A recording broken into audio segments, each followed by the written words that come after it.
Nice. Where did you get your thingy? I want a purple.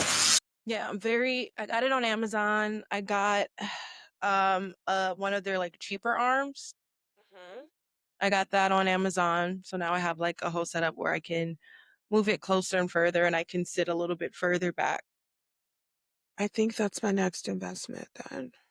They had one that was like $40. And then I was like, I don't know if I have it like in me. And then I found one for like 20. Actually, I think it was closer to 60 and I found one for 20.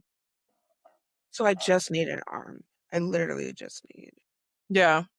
So I got the arm and then I got this little thing for like maybe $6, $7. I would love a purple mic. Is purple your pink? It is. Yeah. It is. And it's really, I love a good deep purple. Mm, I'll take a purple like your pink. I'll take that too. yeah. I love pink. My mom loves pink and I kind of got it from her, but it's like I have contradictory loves. I love pink, but I also really, really, really love like black and gray. Ooh, how Mhm. extreme. I know, it's so weird. It like describes my personality so well though. What's your birthday? December 5th. You're sad. Mm. I'm a I am a Sag. Sad. You're in there. Yeah. I my sun, my moon, my Mars, and my Mercury are all in Sagittarius. No way. It's like I woke up like I woke up like this. And now I'm just like accepting. I have to upload something while I'm here. I'm just accepting of the funniest thing to me though is that I woke up like this, but my Venus is in Libra and my ascendant is in Cancer. And it's like the weird and that's where you kind of get like this weird contradiction from me. I'm can be really girly and then really tough. And then I don't need a person. I'm very independent, but then I love love. I love love so much and I want to stop. I've actually just came to realization that I don't want a relationship in my life. Mm. Like for the foreseeable future. Not not just doing, oh, I'm taking a hiatus cuz whatever. I'm like, no, actually, I have no desire for as far as I can see out to be in another relationship. I'm so interested in the story, but I'm also a bit timid because I don't want to not want a relationship. I think it's more of a me choice thing. I have had relationships, and I've always been like a relationship girl. Um, and obviously some of them haven't turned out well because I'm single. But Same. right now, right now, everything that's going on with my life, I'm kind of just like what I'm looking for in this next chapter of my life is peace and understanding and growth and being able to build my podcast and, build everything else I'm working on and putting myself in a position where I'm in a relationship to me, for me specifically, jeopardizes that. And that, goes with like the whole Sagittarius, Libra, and Venus thing because I love love so much, I sacrifice like all of the things that I really want to work on because I want to give this love a chance. Yeah. And so I'm like, I don't want that right now. I want to travel and I want to explore the world and I want to find peace in myself. And for me, I don't want to take the risk of having someone else like in my energy right now. I just want it to be me. So, I think I've gotten to a pretty like peaceful place. mhm. But every time I go out, I'm just like, is it him, Lord? Can we start now? So No, I I get feel there. you, but I think I'm being forced to take some time to myself and Mhm. really know myself.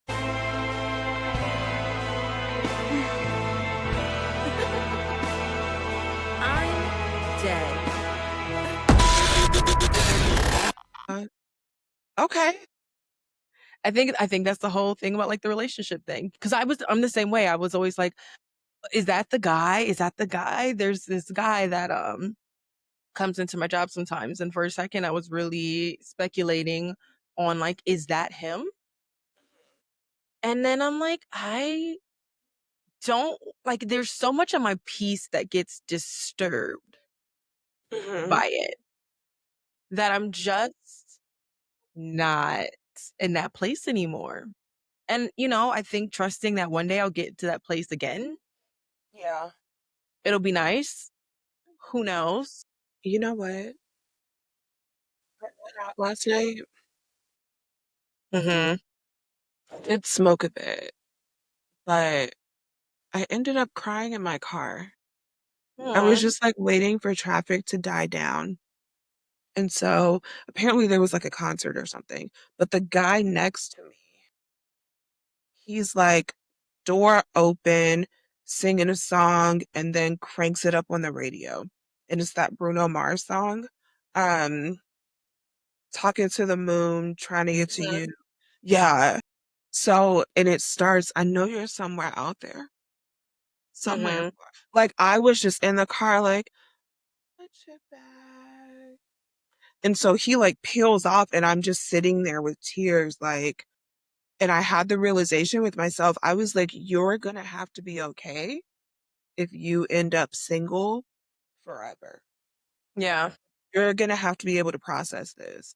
And this is what you're having a problem with. Isn't that such a crazy concept though? Yeah. Because I never would have thought, not me. Yeah. No, I would have never, like, for myself, I would have never come to the conclusion that, like, I might just have to be alone. Like, that would have never that would have never come into my mind, and now I'm like, I mean, I was a serial relationship person, like, I loved love, I love relationships, and now I can't even, like, read. I love to read, and I can't even read romance books right now, and I'm kind of there too, like, this may not be for you, and it's weird because when I came to that realization, I had, like, this funny feeling that something big was happening, and it makes me think of, the saying that they say that, one of the problems with women specifically is that we want it all. Yeah. And every successful woman is just like, you can't have it all. Like something gets sacrificed in that. And so I wonder if it's like, and there are women who are successful, right? And who are doing it and they're doing it with a husband and everything like that. But they got the husband first, Exactly. usually. Yeah. And they built upon that. So I'm wondering if it's just like, I need to focus on this and build this and then worry about the rest later. I have to tell you, Hmm. that's how I ended up with a PhD. Really? I was just like, I'm gonna stop like looking for a husband and everything, and I'm just Mhm, gonna put my head down, and then he's gonna come find me because that's how it mhm, goes. I have a PhD. I'm still single. I think we're 5 years post, still mhm, single. So I get you. I think the thing for me, when you were talking about like just focusing on this, mhm, have had that conversation with myself. And so now I'm dialing in hard. But mhm, also, it does not escape me that every other person that I've met going through this situation has a husband and a mhm, dual income.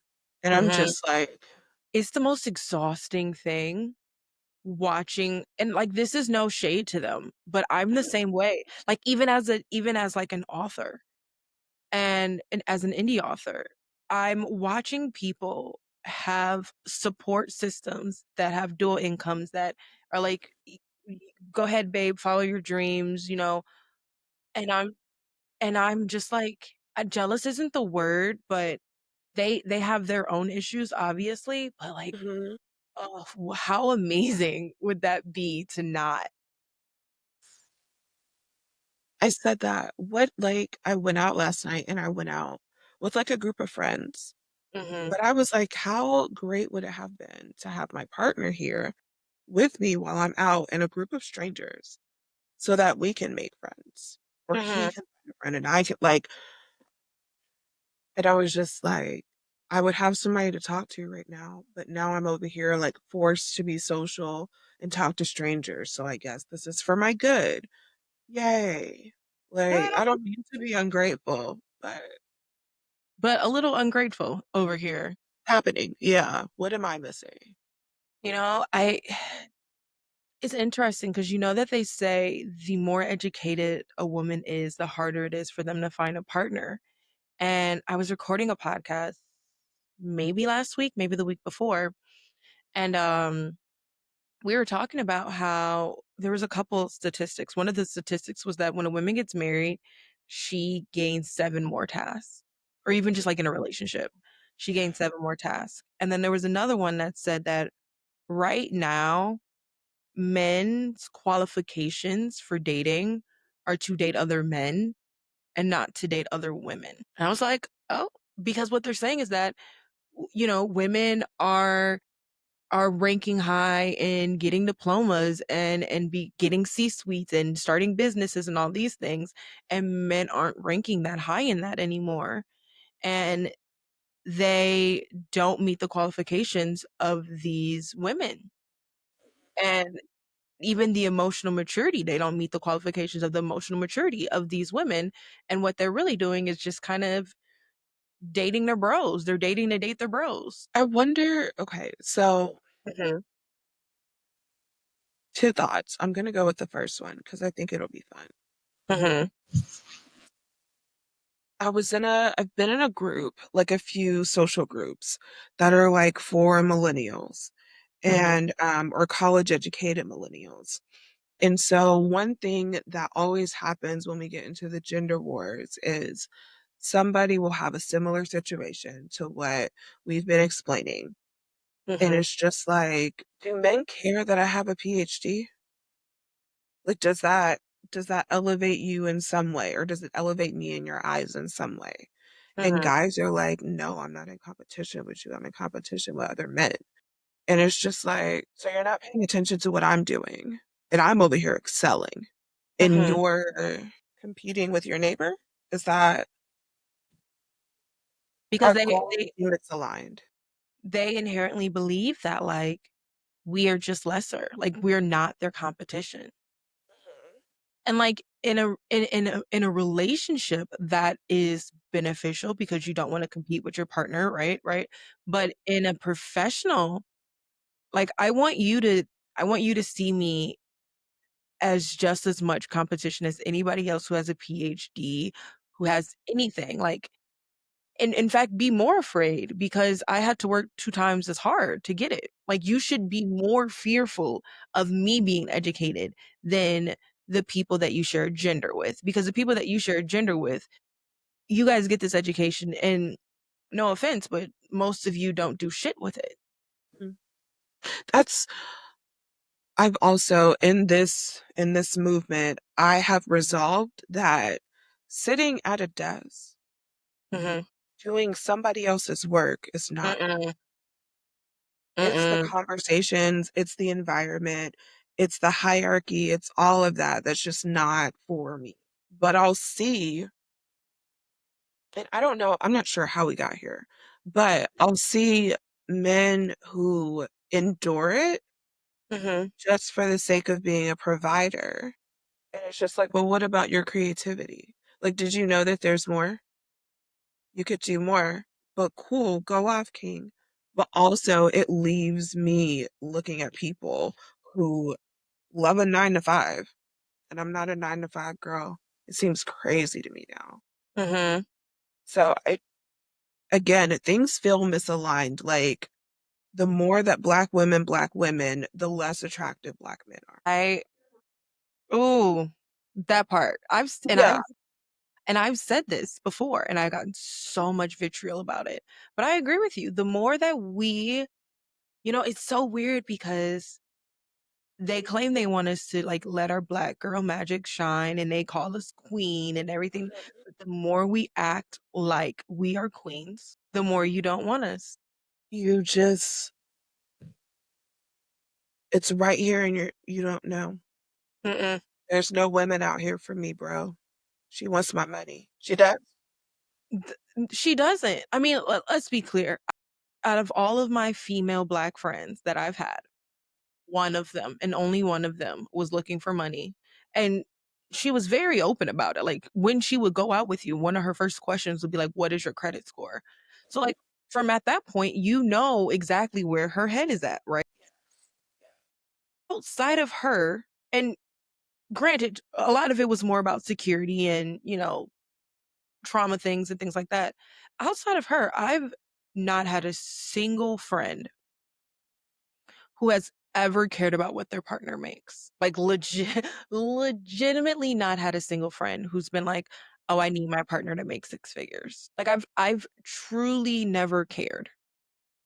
And in most of my relationships, I often was the one of like following my dreams, but also being a little bit more steady. Yeah. And it's just I don't know, it's so wild to me, and I want it to change, and black men get so mad at me when I talk about this, and they're like, "You don't care about black men and black men's mental health." Yes, I do. I want you to like I want you to find what makes you happy, and if it's not me, cool, great, but like have some conversations with yourself about why is it that we become less attractive the more that we shine. Mhm. Like a big comment.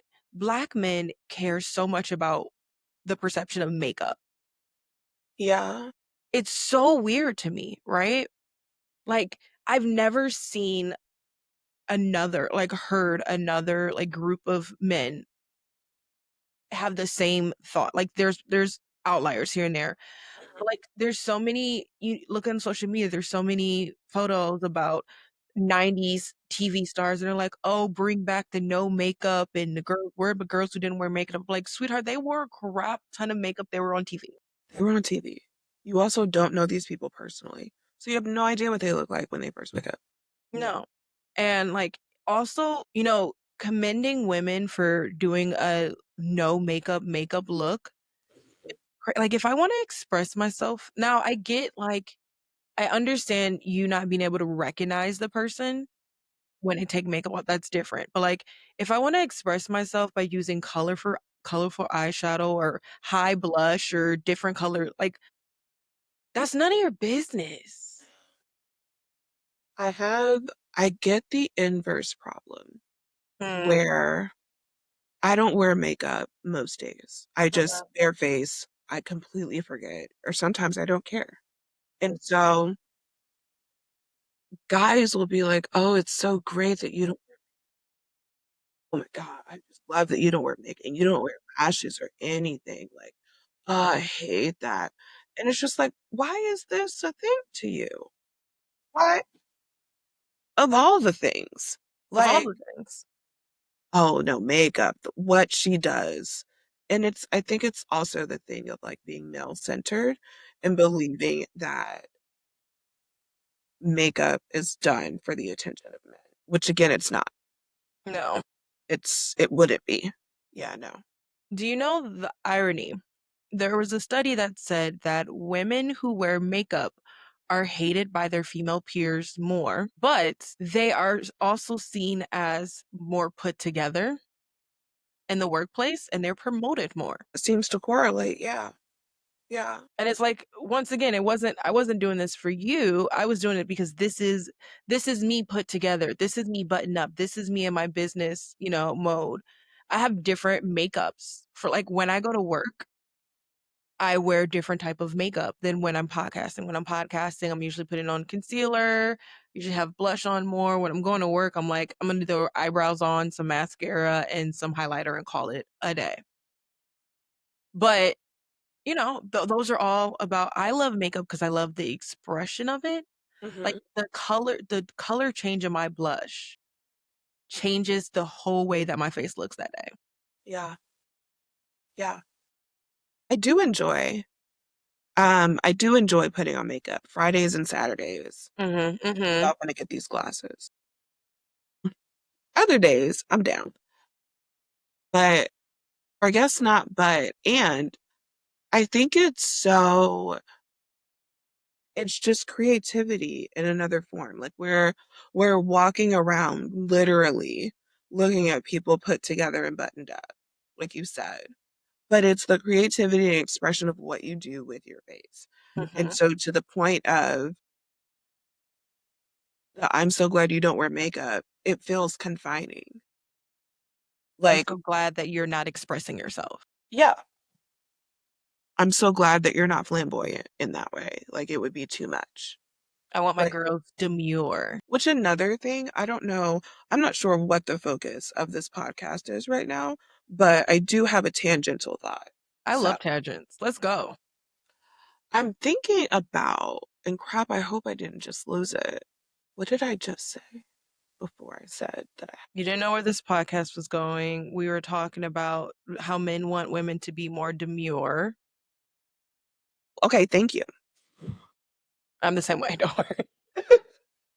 Glad we got that back. The practice, the, I'm not sure it's not a trend because it's been done consistently, like it hasn't stopped. Mhm. But men searching and trying to attract or attracting women who are expressive and creative. And so they get with that guy and they slowly lose their creativity. Like maybe no more lipstick.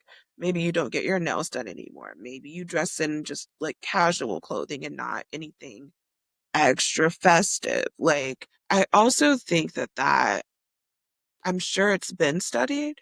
Mhm. I think we need to hear the results in common general speak because it doesn't make sense. Like when you think about, and I'm like, in the back of my head, I'm thinking like, this would be crazy if this is like a viral clip, you know? But Mhm. here we are. I'm out here. So I think that it's just so, there's so many reasons not to date men. There's so many reasons not to date Black men. And Mhm. I'm saying that as a Black woman because I know that that's our primary connection. I Mhm. know about other races of men and what their peeves are, but it just seems like this is something I've said since graduate school. I think that we raise our daughters to be independent and raise our sons to be providers. And that does not fit because you have people wanting to be a provider with someone who wants to be independent. And so here we are at an impasse. Mind you, I would love to be I'm sorry. I would love to be provided for. Mhm. Would love. Where are we going, babe? I left my brain in the car and I'm not picking it up. Love it. But no, I come off as too independent. You know what? I think that's the misconception about the independent woman in general. Like, Hmm. I'm a hyper independent, and me and my co-host from another podcast that I do, we talk about all the time about how I just need the right person to be more Hmm. assertive than I am. And I'm not gonna back down on my assertions. Like, that's who I am. I'm 34 years old. That's who I'm gonna be, you know. But that doesn't mean that I'm not looking for someone who I can be dependent on in some way. And a lot of men, the problem is that they get an independent woman and they want to make her solely dependent. Hmm. They want, like you said, they want to bring her down. They want to break down her creativity instead of finding the providership or the dominant trait or maybe the submissive trait, who knows, Hmm. in who they are. Yeah. Like, instead of trying to find places, like, don't tell me how to run my business, but tell Who me are how to you? eat food. Like, find the places where a relationship is supposed to be like we mesh, we fill in the spaces where the other one lacks. So if I'm not lacking in business, acumen, Hmm. then don't tell me that. But if I'm lacking in how to handle my motherfucking finances, baby, I will listen to you. Oh, you want to do my finances? Have it. Look, Take it. when I tell you it's literally God and Chase talking to each other, because I don't know what's happening. Please, like, there's a lot of things, and you're absolutely right. For that, like, misconception or hyper independent women, Mhm. like, we are independent because we've had to be. Mhm. If you literally, I mean, approach us gently, I guess, but just talk to a woman and not be an asshole, and you're in there. You're the bar is in hell. The Just bar is tiptoe. low. Like, High key, the bar is so low that like, do you listen to Sabrina Carpenter? She literally made a song. It's called Slim Pickens, and one of the lines is a man that's kind and breathes. where's Like he? that's how Slim Pickens like who are you a kind person and you breathe? Cool. Let's do it. I you know what? I was in a relationship. I was in a poly relationship and it was interesting because everything was good. I was the one that was came out the big gate like, "Hey, I'm poly." Hmm. And he was in traditional man are like, "Great. This means that I can sleep with a whole bunch of women." And I'm like, Yeah. Yeah. like here, like these are our established rules. And I'd be like, "Oh, are you going out tonight? Cool. Talk to some chicks, get some numbers, whatever." All of a sudden, he's like, "Oh, actually, I don't feel comfortable with you having another partner." And I acquiesce because I don't need another, or he didn't feel comfortable with me having another sexual partner. And I'm like, "Okay, cool, whatever. I don't need another sexual partner. I don't believe that a partner has to be sexual to be beneficial in your life, Hmm. personally. Hmm. I think that women are finding that out more just in their friendships. Like, I don't, my friendships support me more than these relationships. But the interesting thing was that so those were like the little parts that you were talking about, right? He knew that I was giving up my 9 to 5 to try to follow my career as an author. And my finances were falling apart and like the support that should have been given was either like, here's the money, or it's okay if your finances fall apart. We'll figure out a solution. Your dreams are important. His was like, well, maybe you need to give up on your dreams for a little bit and go back to the 9 to 5. And I'm like, if I go to a 9 to 5, it will kill me. Like Exactly. I'm just being, and I know that people don't understand that concept because a lot of people are neurotypical and they don't understand that not everybody brains work that way. But those are like small things, right? We're long distance, so I finally go see him. And right before I'm going to see him, he's like, "Oh, we're going to meet all my roommates." And I'm like, "Okay." This was spur of the moment. I have anxiety, but all right. And he's like, "Yeah, but we're also gonna be my brother." So like, I'm like, "Okay, so what are you saying?" He's like, just dress like you're gonna meet my brother. And I'm like, "So you don't want me to wear like my crop tops and stuff, the things that you love when I send you photos, Yeah, don't wear that. Only for me. only for me?" And that is the issue. I had a conversation with someone else in the military, and he was like, "Yeah, I don't understand why girls wear short skirts in a relationship." And I was like, "I'm confused. Don't you like the short skirts?" He's like, "Yeah, but once you get in a relationship with me, you can't wear that anymore." I'm like, no, no, no, no. If I'm wearing a for instance, I'm wearing a lot of sweats, Hmm. right? They're comfortable. I fucking love them. Don't come around and be like, "Oh, I don't want you to wear sweats anymore." You saw me wear a shit ton of sweats. So you knew I was going to wear a shit ton of sweats. So why are you pressing me about what you knew? I gave you an accurate presenting of who I am and you liked it. But now all of a sudden you don't. And they always say that women try to change men and The narratives are so flipped. mhm. I mean, Like, I'm not saying that women don't. But women try to change men in positive and in influential ways. Men try to change women in ways that will only make us more subservient to them. and him specifically, Mhm. like not even the male gender, just to you. No, because then you break up with this person and then you go date another person. They're like, I don't want you to be doing these things. Then you have to rewire your entire brain because this person wants you to be subservient in another way. You just gave me a fantastic point. Thank you. You're welcome. Sorry, She's like, just sticky breaking note immediately. Well, while we have this great pause, we'll get into some of our pop culture roundups and then we could probably bounce back onto this topic later.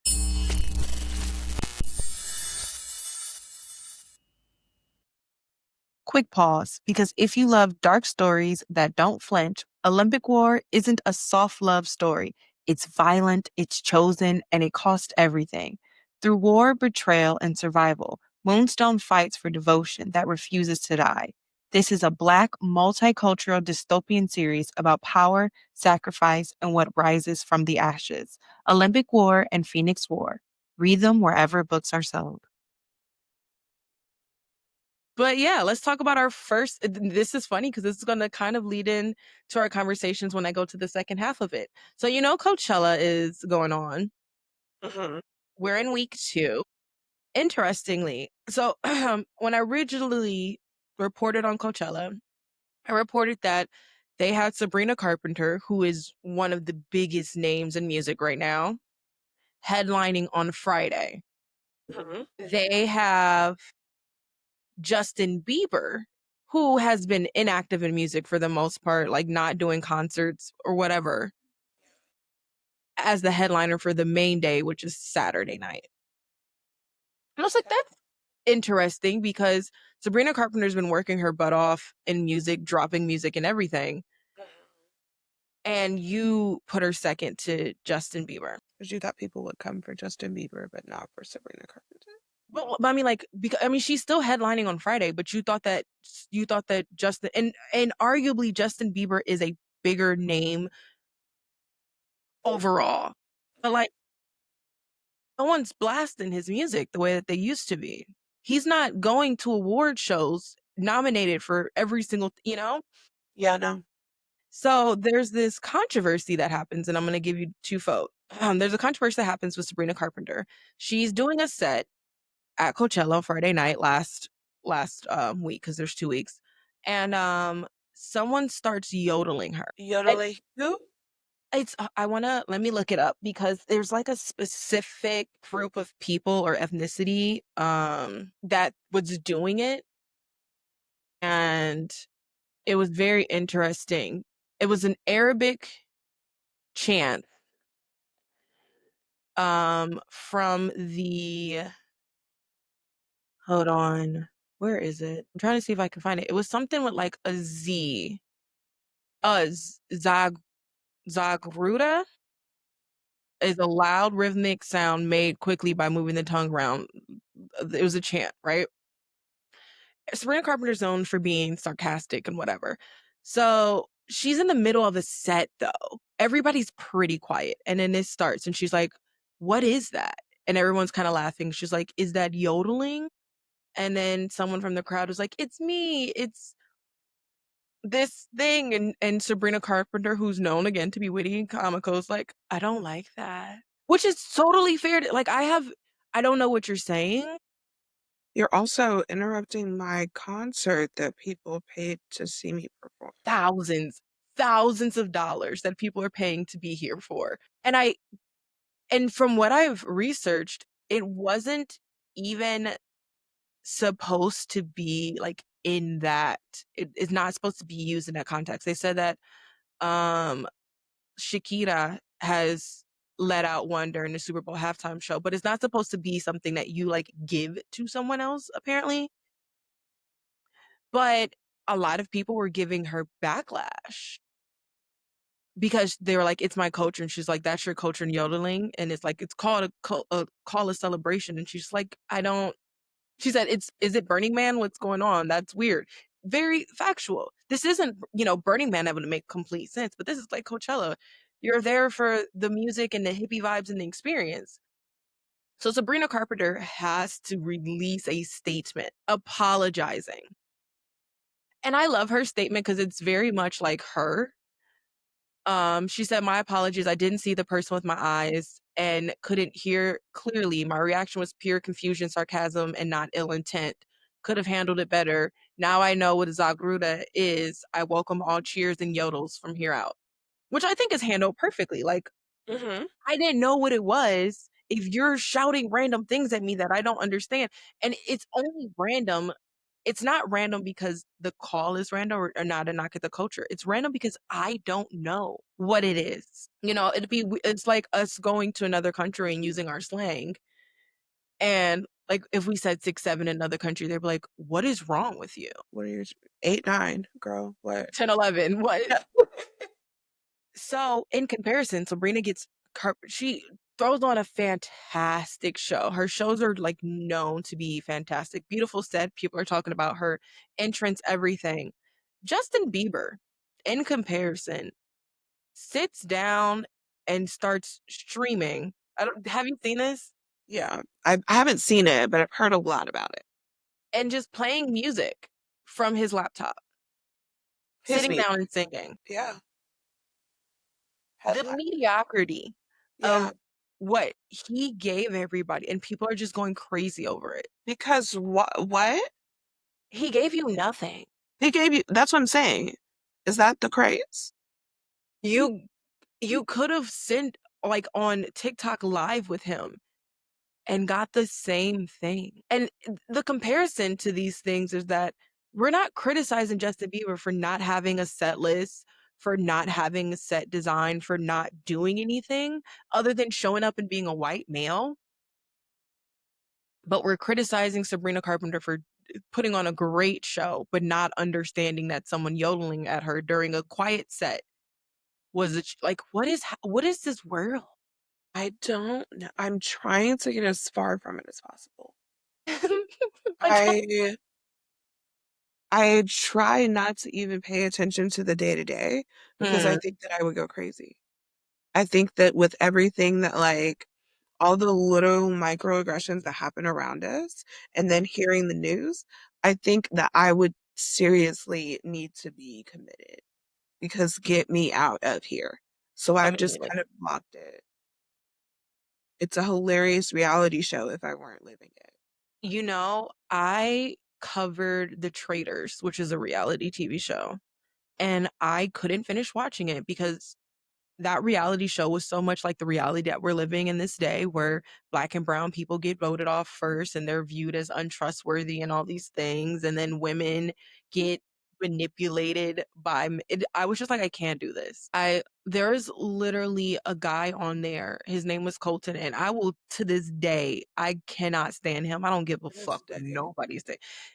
To this day, he was a white male who like went on The Bachelor, dated women, later came out after his season, after he stalked a girl, the winner, and craziness, came out as gay, and he thought that that was like an absolution. No, yeah. No, yeah. Is that not worse? Right, my point. So then he goes on Traders and he Wait, who was Colt? Which one is this? Because I did watch Traders. oh, do you watch the new season? Yeah. Colton was the big NFL white male. The one that was like, I got Lisa fucking Rinna voted off and everything. The one that Uh-huh. Rob was like best friends with. Uh-huh. That's him. And no one and they questioned him on Traders like, "Wait, you went on The Bachelor and you dated women, but then you're gay. Like, how does that work?" Yeah. Is this who I think it is? I did not like him. No. I did not like him. No. And once again, it's just like ah, this mediocrity that they give these men to just be basic. Yes. I think like I don't know. Okay, so like I go back and forth on if we even acknowledge these aggressions Mhm, or if we persist despite. Like if I sit and focus on this, mhm, what time is that taking away from my excellence? mhm. I love that. So I was watching it, thank you. I was watching it and I really did not like him, but I completely like forgot about him after the season. You, like, And blocked them out of your mind. I did. Because I had no idea who you were talking about just now. Um, and did watch just about I watched until what's her name? Candace? Got off the show Me after. too. Yeah. After she was gone, I was like, "This is the stupidest thing I've ever seen in my life." The blatant trust that they put in a white male for no fucking reason. That everybody was on Candace's side and was like, "Yeah, Rob's been real sketch." And then all of a sudden, Rob is just like, it could be Candace," and everyone's like, "Oh, it could be," and I'm just like, "What the f—" I can't focus on it because it would take me out of my mind. Yeah. I I am in my own zone. Okay, so this is a thing that Mhm, happened. I was teaching adult credit class, right? mhm, Teaching a dual credit class, and the the class went well. I'm leaving. I'm walking out down the hallway, and I have like the dual credit shared badge, and I'm like, doing the thing where you like twist it around your wrist and whatever. So mhm. there's two cops in the hallway, and one of them yells, and he's like, students need to wear their badges around their necks. And I was like, 'Cause you just said students need to, and you're I'm not not a talking to student. me. Yeah. And I was just like, Couldn't be me. and then I said the school that I work for. So I don't, okay, this is no longer any of my business. So I keep walking. I'm literally walking out the building. I get into like the foyer where I am putting the badge back and I say, thank you. The officer has been following me this entire time. And then, so like after I get ready to leave, he's standing right here as I'm walking out the door. And he was just like, like aggressively looking at me. And I was like, what are you doing? And I walked out the door and he was like, you're going to come back here and talk to me. If you don't come back here and talk to me, I'm going to have you arrested for trespassing on school grounds the next time you come here. I can't wait for you to come back tomorrow so I can arrest you. And I'm just like, I just walked to my car. I didn't turn around. I walked straight to my car. And I was just like, I cannot deal with the foolishness. I'm not dealing with it. You can Picture have me it. confusion. Like, You can have it. Whatever that was, you can have it. So yeah, I can't do it. that is a perfect lead into, like, not a perfect lead into, but the kinda concept where it's like, I'm not feeding into this, into Mhm. our next topic, which is Coco Gauff, Mhm. her hair controversy. I wanna say first, I love her response, right? Her response is, "This is the hair that grew out of my head. This is how the hair that grew out of my head grows out of my head." And it was okay enough and fashionable enough for Miu Miu, which is a high fashion brand, to take me on and to do this photo shoot. So if you have a problem with it, I don't know what you want from me. Let me find the rest of this because I did look up. Mhm. These are okay, yeah, I see it. It looks like she plays tennis. It looks like she plays tennis. I mean, would I personally do a photo shoot that way? No, but I'm anal about my hair. I have had to do a photo shoot this way, and You just you go with it. gotta buck up. Yeah, you put on a smile and you act like nothing is wrong because it is the hair that grows out of your head. And, like, inherently, nothing, like, my perception of it is wrong. You know what I mean? My perception comes from the westernization of my hair and me feeling like my hair has to be plaited down perfectly and my lock retwist has to be, perfect. I have a really big issue with this, and I've been working through that, right? But that's my issue. Yeah, She doesn't have an issue with it. y'all are projecting. You Yeah. y'all right, y'all are projecting your own issues about your own hair and your own beliefs about it onto her, and at least I can say that that's what the fuck I'm doing, right? Like, if that's how she wanted to take the photo for a brand, who the fuck cares? I And don't I really like the boredom of people and looking for things to talk about. Just on my soapbox for just a quick second. I do not understand. Mhm. I know that you're escaping your life by looking at other people's, but do you not have enough going on that you had to get on the internet and yell at a girl for wearing her own hair to a photo shoot that she got paid for? What That did that she have to do with you? and more importantly, that's how she usually wears her hair when she plays tennis. She's representing herself, there, and this is nothing wrong with them, but there are some celebrities who are like, "Okay, I'm gonna, go high fashion for these things." And she's like, "No, you hired Coco Gauff. So Yeah. you're gonna get Coco Gauff. That goes back to our conversation about why are we entering contracts or relationships or requiring people to be who they're not presenting to be. If you didn't want her to be who she was, then find someone who's more high fashionable. But you didn't. You wanted Coco Gauff because she's fucking fantastic. She's amazing at tennis. She's killing the game. And Not you only, wanted her because of that. and again, that's not the conversation. These pictures could have been praised for their creativity, artistic flair, whatever, but y'all decided to degrade Do you remember um what's her name? Gabby, I can't remember. Douglas. Gabby Douglas before there was Simone Biles. And which like I love Simone Biles. Simone Biles is amazing, but not enough conversation happens about how Gabby Douglas like paved the fucking way for this shit to happen. Yeah. And But you also remember, her hair. right? The, she was, people comment on Simone Giles, but no one knows how much Gabby Douglas got Hmm. so much hate for her. She had all the clips in her hair to try to keep it all straight so nobody would dock her from her hair because gymnastics, they dock you.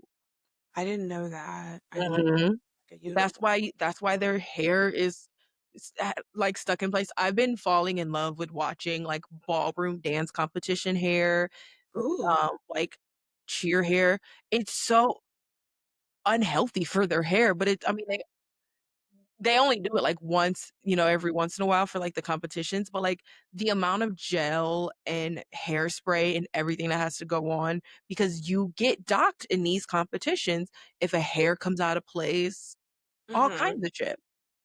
And I remember watching and like I was a kid when it happened and I was like, yeah, her hair's not the greatest, but she's fucking fantastic. So am I going to focus on her hair or I'm going to focus on.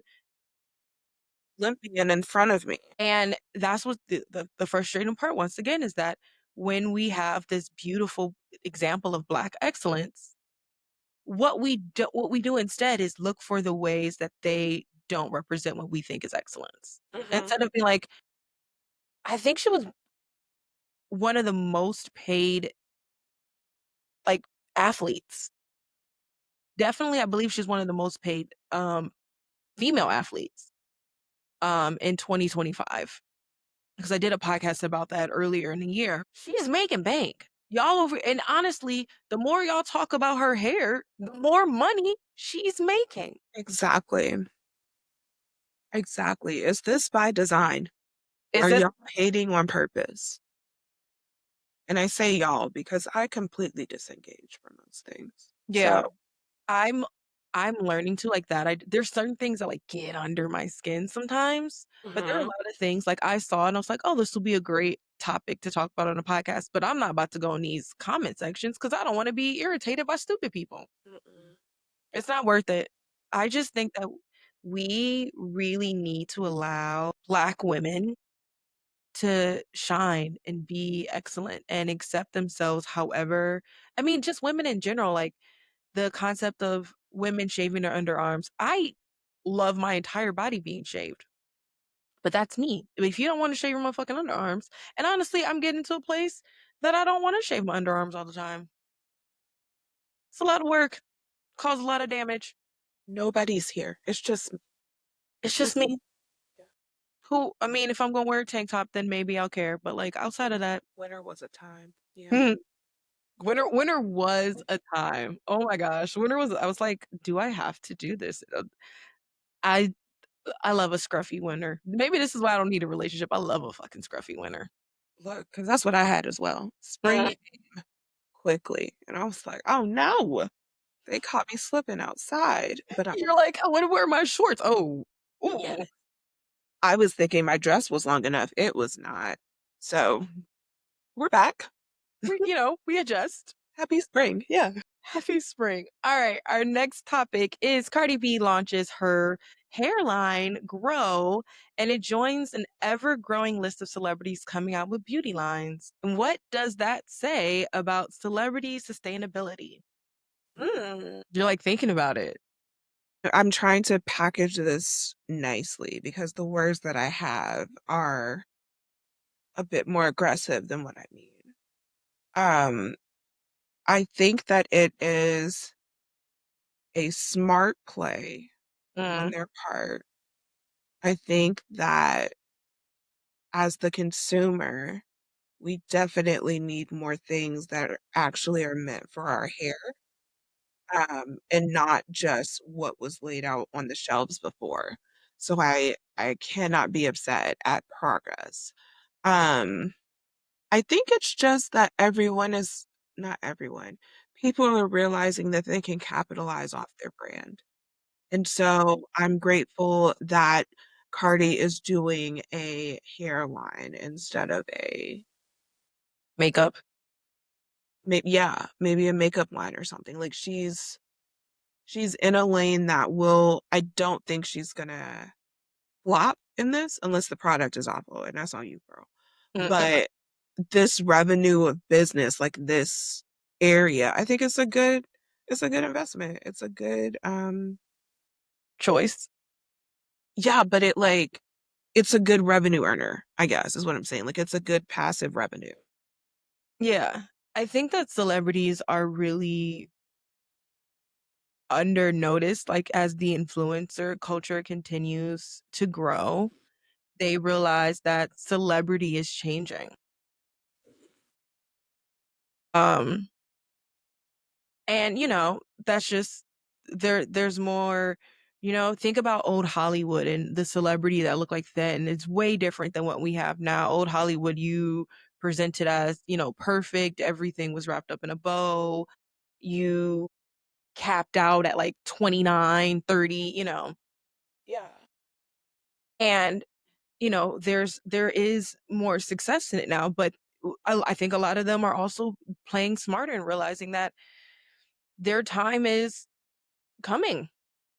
You can't be a no. You can't legitimately, like, you just that it can't be. I I think it's smart. There's certain celebrities where like Beyonce's hairline doesn't make sense to me. I know that people love it, but Beyonce's never really, outside of making a song about it, Beyonce's never really been open about anything in her life for the most part. But her hair journey has always Yeah. been kind of like a secret. So her getting into the hair care lane along like Tracy Ellis Ross, who has talked about her hair and having curly hair for her entire life. And Cardi B has spent a lot of time, talking about her hair and showing her growth. And um it made more sense to me. I'm glad it's not makeup. I'm so glad that it's not makeup. Um, they're not one of my favorite brands of makeup is by Ariana Grande. I love her. I love REM. Um, personally, it's just more playful and kind of weird and esoteric like her sometimes. Um, and there's a science behind it. That's one of the reasons why, as an indie author, a lot of people are like, well, why don't you promote your books more? Why don't you promote your books more? And I'm like, Because the age that we live in, you're not going to buy my book because I told you that it's a Black dystopian book that's similar to The Hunger Games with Love. You're going to buy my book because you've seen me on social media so many times and you're like, oh, I like her. And you correlate that with I like her, so I'll like her book. Uh-huh. We correlate that now. But this is the thing that I love about Cardi and her marketing for this is that her marketing, one of her photos is just her with a bag, a plastic bag on top of her head, with like a deep Mm. conditioner. And it's so Cardi B, and it's so like every Black girl has had a plastic bag on Yes. their head. That is currently my cap of choice. Yeah. Yeah. Yeah. Like my shower cap used to be plastic bags. That's what I'm saying. Yeah. So Cardi B. I see the bag. Yeah. And it's very core to her, like that's one of the things that I love about this brand launch versus other brand launches. Like, is Beyonce's product Sacred really good? I hear great reviews from it. Uh-huh. It didn't feel very core to her. And as we're getting into these brands where celebrities are starting to make these things, like call it the Kardashian, the real Kardashian curse, because I don't think it's anybody's motherfucking fault for men failing other than men. Personally, I just watched the Lamar Odom documentary, and that was proof that that his failure was his failure and his failure alone. But I think the Mhm. biggest Kardashian curse is that they have successful brands and they branded so smartly. Like originally, if you follow them from the beginning, their brands didn't make any sense. They were just kind of doing whatever was trending at the time. Mhm. But now each of them, I would say, except for the younger two, because the younger two have like these drinking brands, which I guess just makes sense because they're young and they're in their 20s and they're drinking, so whatever. But like the older ones, Kim Kardashian has been known for wearing um what's the word I'm looking for? The stuff that goes under your clothes, that tightens. What? The like The skins thing, her skins her brand. Skims thing, right? But it's like she's been known for wearing Yes. undergarments like that for years, right? So her going into Skims made sense. And when you look at the way that she dresses on the show and you look at the way that her clothes translate, you're like, oh, this is one, the brand identity in the brand isn't just the brand anymore. It's the person behind it, right? Chloe having a brand, having her jeans brand, which was created on inclusivity, made sense. She was the bigger one of the Kardashians. She probably couldn't find a lot of jeans in her size. So she wanted to create jeans that fit her and fit everybody. Like it was so you know what I mean?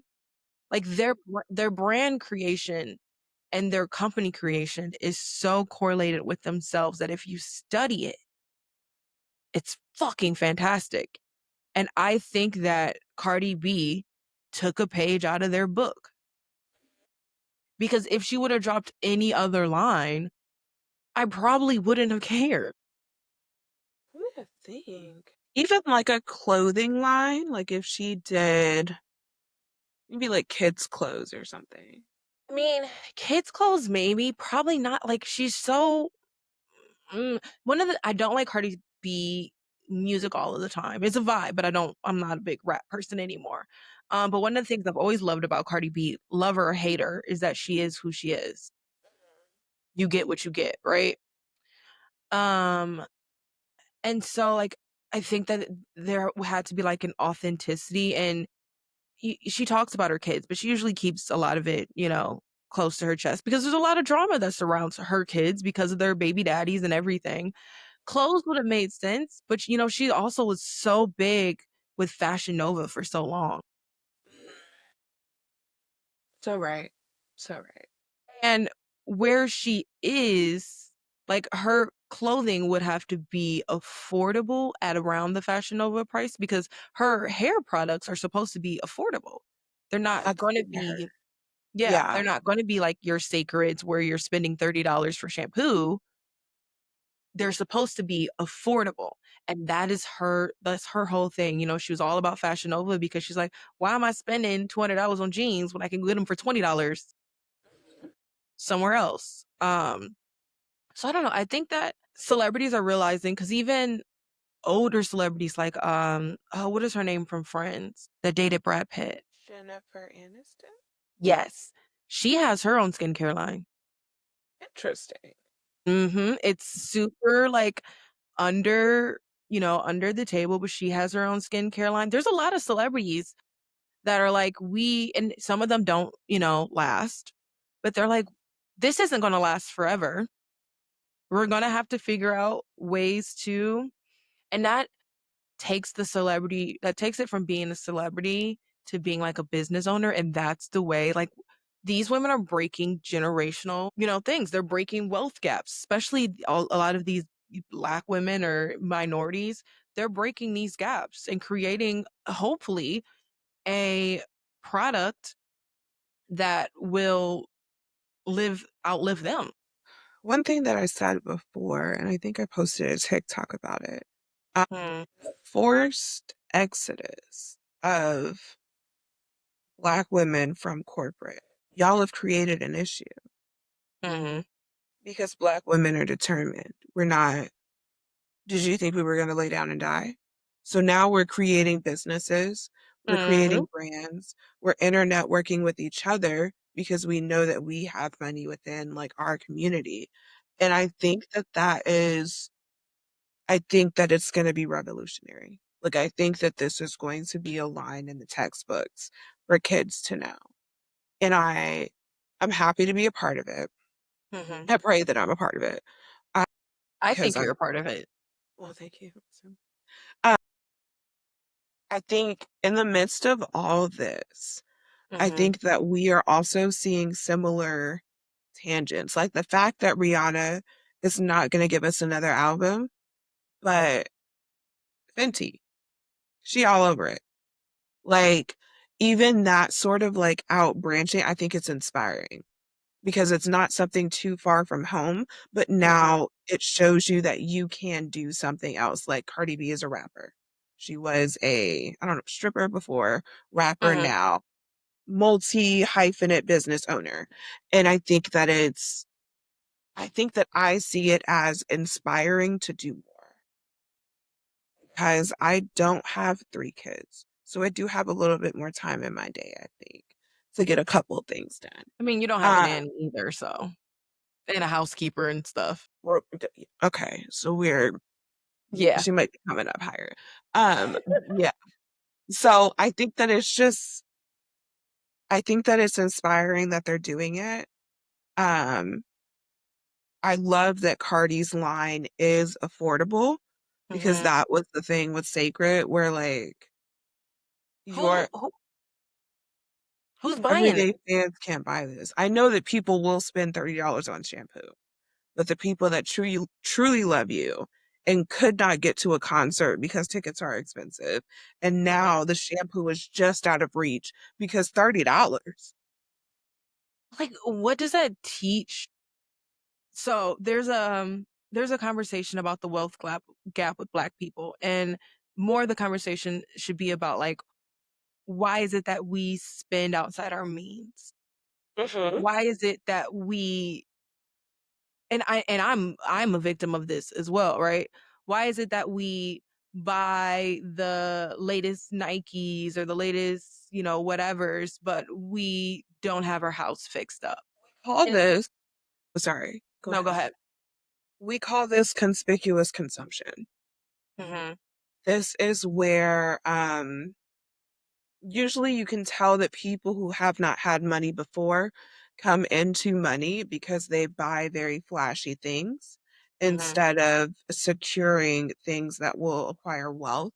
They just get things that are, what's the word, expensive at the They moment. want Yeah, they wanna, like, show you that they have Yes. money Yes. instead of living the life of actually having money. And to me, that's the issue with, like, some of these products. Are they worth it? Sure. But at the same time, are we encouraging our own people to spend more money than they have on our products? And does that not continue this cycle? You know what I mean? To me, it's just like, and I want to be clear. I'm not saying that Beyonce doesn't deserve it or that anybody else doesn't deserve it, but like at a certain point, it's who are we marketing to? Mhm. You The know, thing, go on. I was gonna say like w- I have a couple Fenty stuff, but honestly, I don't buy a lot of Fenty stuff because it's really expensive. And the things I spent, like my really expensive makeup, is like my tinted moisturizer by Bare Minerals because that's going to be good for my face. You know what I mean? Girl, but yes, yes, yes. But you get what I'm saying, right? Like Yes. Yep. that's where my big bucks are going. And one of the things I liked about the REM with Ariana Grande is she also has formulas that are good, made with natural ingredients that are good for your skin. But at the same time, guess where all my lip liners come from? Elf. Hmm. They come from Elf. Like I I just want go, to be clear. yeah, I My go color to palettes come from HEB. ColourPop. I am looking for what the coupon has for me. That's what I'm looking for. So if it's L'Oreal, if it's Maybelline, What is the cheaper thing in my shade? Awesome. Let's Mhm. move. Let's go. I'm a little bit more like, I'm like, "Okay, what's vegan? What's gonna be good?" And but, that's why Elf has made, and this is why I think Cardi B's is gonna do so well. That's why Elf has made such a success and why they got a little pushback when they made more expensive things, was Elf was supposed to be good quality makeup that Mhm. anybody could afford. Mhm. And that is what I love about Cardi B's thing, is that it's supposed to be good quality hair care that anybody can afford. And not this quote unquote affordability, like when everybody's like, these jeans are affordable and they're $70. And I'm like, who is this affordable to? That's the okay, so this is the thing I was gonna say before. Mm, They always tell you that there's an audience or there is a consumer base for every mhm, idea. And I think that this might be a maybe a perception or a experience problem because we mhm, think that we are in closer proximity to celebrities and people who have high influence than we really are. And so when they price something at $30 and they're thinking, girl, who don't have $30 lying around? I have 200 in my purse and that's for the kids. So like who doesn't have $30? And so it's just that the understanding of like what it costs to live up here and what it costs to live down here and to survive, it seems to be a disconnect. But there's always people who will jump that for brand name or mhm, for conspicuous consumption like we were talking about before. And that is a stereotypically black issue. mhm, Um I think I do know that white people do it as well, but it's not as derogatory as it is for black people. But yeah, no, I think you brought up a good point because there is that angle of like you're spending money that you do not have to support someone who does not need your money. You are not their consumer base. mm-mm. No, no. And it really makes me wonder. And we'll leave it at that.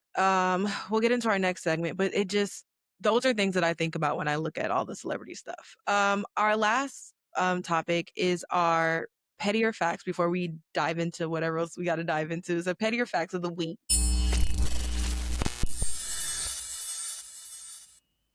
So, quick question. Have you ever opened your to do list, looked it dead in the face, and then immediately decided that reorganizing your desktop, deep diving on YouTube, or starting a completely unrelated side quest was actually the better life choice? Yeah, same. And that's exactly why this week on Basically Unbothered, we're talking about something that doesn't yell at you to wake up at 5 a.m. or just be more disciplined like some productivity drill sergeant. We're talking about A Pinch of Productivity, the secret sauce for motivation by Don Turner. Because instead of shaming you into being productive, it gives you the pinch framework: pressure, interest, novelty, challenge, and humor. Translation: you're not lazy, your brain is just bored. This is about learning how to work with your brain instead of fighting it so you can actually finish the things you keep putting off without turning your life into a boot camp montage. So, if your motivation bar has been sitting at low HP for a little too long, go check out A Pinch of Productivity wherever books are sold. And maybe, just maybe, we'll finally finish one task before starting 5 new ones. Our mini segment are petty or facts. This has gone around on social media for at least a month, probably longer, but it just keeps coming up and I love the resurgence of it.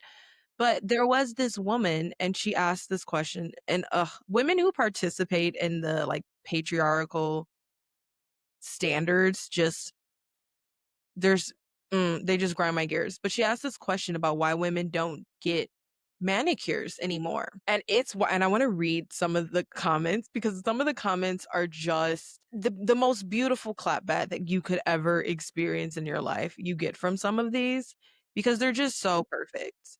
Um But basically, she was trying to shame women. Like, why aren't women doing more upkeep? Why aren't women, you know, getting their nails done more? All of these things, and you're like, oh, okay, this is strange. Why do you care? Yeah. What does it matter if I'm not getting my nails done or whatever? Why does that matter to you? But Do the you have clapbacks socks? were it's just like, them trying to say, women are not taking care of themselves as much as they used to. Isn't that so weird? Yeah. I'm baffled that somebody would care. I Someone I think does. it's okay to notice it, uh, and it would definitely be a sign of the times. I think Mhm. because what we don't that's like 175 to 100 to get your nails done. Like, Oh my Phil, gosh. every 2 weeks? Every 3 weeks? Not to mention a pedicure, and you also want me to keep waxed. Like, it's a lot of upkeep, my guy. I The amount of the crazy part is that this came from a woman. This came from a woman. For sure. So you know the exact amount of like right now my nails, I have to repaint them, but I've been polishing my nails myself recently because I love having my nails polished. I love having them done, but getting them done is so fucking expensive. Yes. This is Love my them. self-care. I do t Yeah. they make me happy, which is it's my Mhm. self-care. But ask me the last time I got a wax. Yeah. I'm not like, there's other things that I have to balance a budget, guys. That's what I'm saying. Like for me, the thing I care about the most, like what's the thing that I don't want to do the most? I hate shaving, but I'll do it. Right? Mhm. When I get the money to get a wax again, oh best believe you're gonna see me in the summer. But my hair, that's Mhm. the thing that I care. I'm on camera all the time. I'm content creating all the time. We talked about how like I have weird things around my hair. So if I'm gonna spend money on something, it's gonna be my hair. Yeah. That's where it's going. I do my own hair because expenses, but that's not like I love the scruffy look. I love your hair. But Mhm. on me, I feel like a scruffy look just looks natural, like the parts. I don't like it. And so I just coast with this. But yeah, no, if I wanted my hair constantly done, it takes too long. It It's takes too long. so here's like the side note. So I go to this salon. It's in Ferndale. I love the salon, by the way. It's called Locks of Love. Love, love, love the salon. I go to different stylists because to be loyal to your stylist now, it costs extra money. They price no, it was crazy. They price and this is the first time I've ever seen it, your lock retwist by how many locks you have. So like every 15 or so additional locks, it costs more. I know. So I barely made it into the $85. So they're counting locks. No, no. When I went there, they counted. Like when I went there for the first time, they counted my locks. They counted. Mhm. I have 109 apparently. That's insane. That's Crazy. You guys have run up a free market. There's no rules anymore. Mm. Even better. This is why the bar is set so low.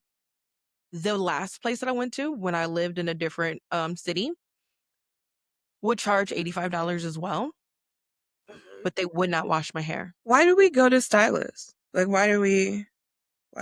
See, for me, it's like I retwist my hair? Yeah, I know how to retwist my hair myself. And I've done it in the past.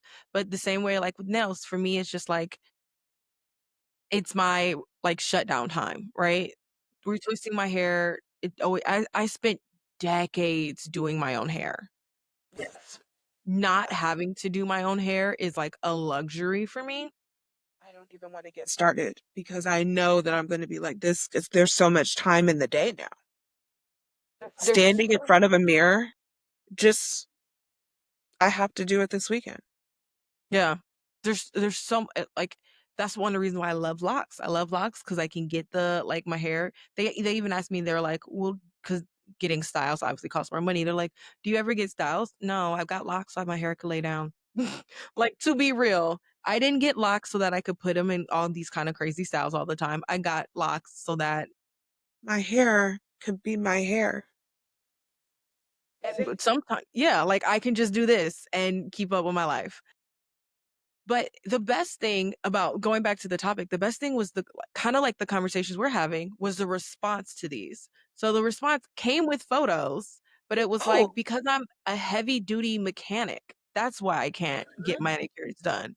Because I'm too busy hitting people as a boxer. These are all women. Because I press buttons for a living. Because I'm a free diver and nails make putting a wetsuit on too difficult. Because I can't play classical piano with acrylics. Mm. And they're just one's an archaeologist, one runs an animal sanctuary, one is a doctor. And it just once again the conversation of like what I care about. You know, first of all, we're asking these women, why aren't we following these beauty standards that we've set upon them? Well, it's because I'm out here being I'm being motherfucking productive. I have a motherfucking career. I'm I'm not out here sitting at home. keeping a house for a husband. That's what I'm not doing. I don't have any children. So why would I not be excellent? Why would I not do what the fuck I came to do? Right. I'm gonna shine in my motherfucking excellence. And guess what? And again, I love nails and I'm getting ready to do some like indie author events. And I'm like, oh, I might grab some like press-ons. I love press-ons. Let me put girlies get press-ons. But don't get dollar store press-ons, don't get those $5 press-ons.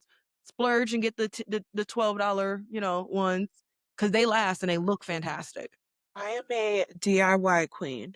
I did Mhm. almost everything to my nails, and then I was like, I can't. It was taking too much time.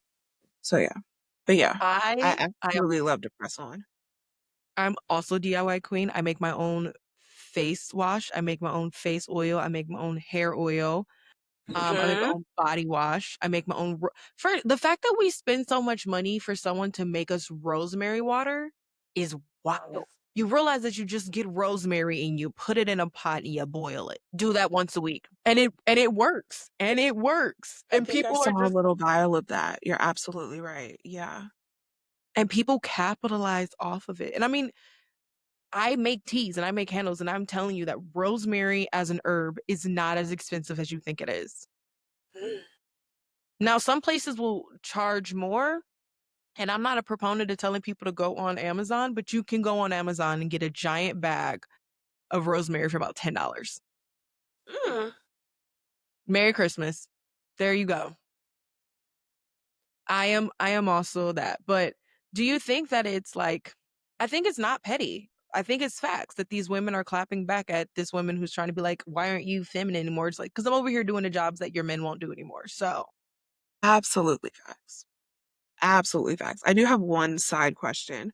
Does mm, it cost extra to get your locks styled? mhm. I knew it that it would. Okay.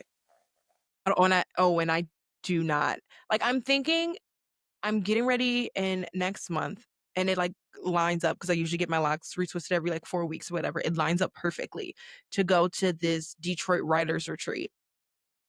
And so I was like, maybe I'll get a style then. But then my mom was like, well, most of the styles that they do are like updos. And I Yeah. was like, no, no, no. No. You mean I'm gonna have to be stuck with my hair up on my head giving me a headache all day? Yeah. I locked my hair Mm. so it could be my hair. That's what I want to I be able to do this. I don't think people understand that. Like, and this is no shade to the people. Like, maybe eventually I'll get styles, but Right. I have always just wanted to wear my hair down. I spent so many times flat iron. I mean, when my hair was curly, that was fun. I could do different styles with it and I did enjoy that, but I really just wanted to wear my curly hair down.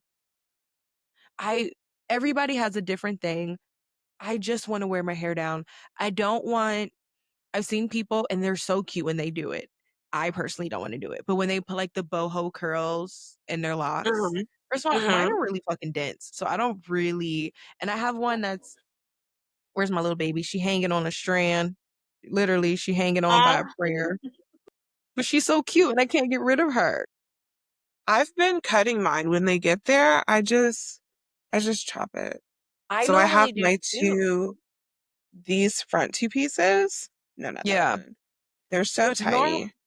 she's gonna break soon, and normally I just break them myself, but she's been hanging on, and I'm gonna Bite let the good her bite. Yeah. but you're right, like, I got my locks done. I just like in life in general, everything I'm doing in my life now is so that I could be happy, it's Mhm. so that I can be feel good, it's so that I can have the time to do more things that I wanna do in life, and, like, even I'm a writer. I used to get my nails done all the time and then be really frustrated because it'd be Mm. too long to type on my keyboard. Yes. Yeah. And then I'm like, "Oh," and this is why I love the idea of press-ons because the idea of press-ons means, like, I can go to this event and Imma get this most secure glue possible because I have a fear of the Yes. nails popping off. It has happened, so that's why I couldn't do it. I had to get them done because mine were popping off left and right. I carried glue with me Me too. everywhere. Me too. I perfected a system and it still would just, like and I work in a bar, like, I no. And that's why my mom was like, "Why won't you go back to your press-ons?" And I was like, "I just it was too stressful to be working and then worrying about if this action is gonna pop off a nail." Yeah. What But if if I Imma go can't to an find the event nail? yeah. If Imma go to an event, though, I'm gonna go to an event and Imma wear those nails, and then Imma take them off the next day and keep on with my and I love that's me. I want the versatility in it. And even with the style, I don't want you to put my if I want my hair to go up, Imma put my hair up. Mhm. That's that's what I'm saying. That's what I'm saying. This And, guy like was like, "You should style your hair." And I was like, I just had pigtails yesterday. Like, what do you mean?" He's like, "No, you should style your hair. Like, you should get it done." I don't. Is it an experience? Have you ever had yours styled? do you know what the cost, the feeling, That's the what tightness? Like, "Sir, how about this is this is" my gosh, I saw this post. I'm trying to remember what it said though, and maybe it was on TikTok, and I loved it because it was I don't want to see no, it was on TikTok. It's one of the creators that I really love, and I know I hearted it because I love her. I yeah. So it says, "Clap if you're against," and then the other part says, "Men who have social media or a podcast." Clap, clap. Men on men having because men on podcasts solely exist to comment on women 9 times out of 10. Yes. A Yeah. sports podcast is different, right? Like, you having a sports podcast, I love stay in your lane. Like, I love this for you. But you having there was this guy I got into it with, and apparently he's like a big pop culture influencer, content creator. And he was talking about, like, Taylor Frankie Paul, and he was like, "Who should be she shouldn't be the bachelorette, somebody else should be the bachelorette." I was like, "Ooh, I don't like it when men compare women to each other. That's gross." Uh, And he's like, "I'm not comparing them to each other." It's like, "Are you dumb? You're cute." And so he tried to, like, list his qualifications about how his opinion is more important than my opinion. And my qualifications ended his, and then I ended mine was, "As a motherfucking woman, I said what the fuck I said. Why are you commenting?" I don't understand why men care so much about what the fuck that we do. Like, why? Control. I think it's They want to. control, but I think it's jealousy. Absolutely. There's, I like, think this we're in the site conversation, but yes. Yes, it's jealousy. it's It's just the like expression that we have. women are finding a beautiful way to express and I think that that's the women have found a way to break away from the patriarchy and the Mhm. expectations that society set upon us. And men are struggling to find their way to do it. And Mm. it creates Because they've this like always had women to do it. they've always had women to do it, but it's just like in their defense, it's hard to recreate and reinvent yourself. Mhm. But what it takes is the ability to devalue yourself, de-evolve yourself, like literally pull yourself apart and put yourself back together. And that is something that they don't want to do. And women had to do it because we were forced to by society, right? And that's what people don't understand. Like women were in these roles, and obviously women wanted to break out of these roles, and we fought to be able to vote and things like that. But one of the reasons why women really started to feel their power was when you guys went to war and we had to carry the country on our back. And we're like, oh, this isn't as bad as I thought it was. This You can isn't do as this. we can do this. And Oh, we yes, yes. started, yeah, we started recreating ourselves. And the problem is that men haven't had that same, even though everything around them is screaming for them to do it, Yeah. they haven't come to that same realization that, first of all, who gives a shit if you're a stay-at-home dad? Who gives a shit if you are not the main provider? Because you know who doesn't? Your wife, who's happy, living her life, and you guys have a happy marriage. And I want to be really clear. If you have a friend that makes you feel less of a man because Mhm. you don't participate in gender norms, then they are not your friend. They also might be gay. They That's the other part. I think they still have not, speaking wildly generally, I think that a lot of, I'll say it, males in general, Hmm. there's still that big afraid to be gay thing for the sake of other men. It's just for Yes. pure social connections. It's not family. It's not like work. It's not anything. It's just that you do not want to see another man seeing you be affectionate to a man or that man feeling affection from you because it just feels weird to you. But And it's going to be all right. why does I had a conversation with my coworkers at the bar, right? At the brewery. Because we have like a pizza truck and we call them like the pizza boys or whatever, right? Mhm. I've never, and none of them, only one of them is black, but the rest of them are white. I've never in my life hung around men who get along more and who, when they leave, say, love you guys. Mhm. Every time they leave, love you guys, see you later. And I told them that one time. I was like, this is amazing to me. I've never seen like because the men I grew up around, the men I hung around, saying that you loved your boy was like, don't say that, you're gay. You know what I mean? Yeah. I think we've got to dig deeper than that. I think it's the I love you, but I think it's the actual affection. Because I Yeah. think that men are getting more comfortable being like, yeah, bro, we gotta, that's what's up. And that means I love you to them. Hmm. But I think it's deeper in the fact that you have to go check on your bro. Yeah. You have to go, like, if he's having a thing, you should go to it and support him. Hmm. Y'all should hang out as bros doing bro things. It's really okay. You can go to another man's house and hang out, and it's not gay. But And just for your social being, it mhm. makes you a better person. And not only that, but like have it not centered around a woman, have Yeah, it not centered around getting high or getting wasted. yeah. Like have it literally, if eventually I date and one of my partners is like, hey, I'm gonna go play pool at such and such house. We'll be like, cool, great. Or I'm gonna go, yo, the new Marvel movie just came out. We all are gonna go over and watch it. I'm like, I love this for you.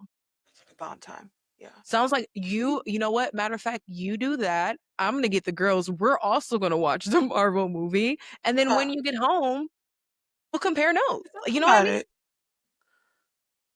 I want more men to have that. I want more people to have that in general. Like, I want to have that more, you know? Do you feel like do you feel like we're making a tide toward that? Can you see that as something happening For men, for us all? I do.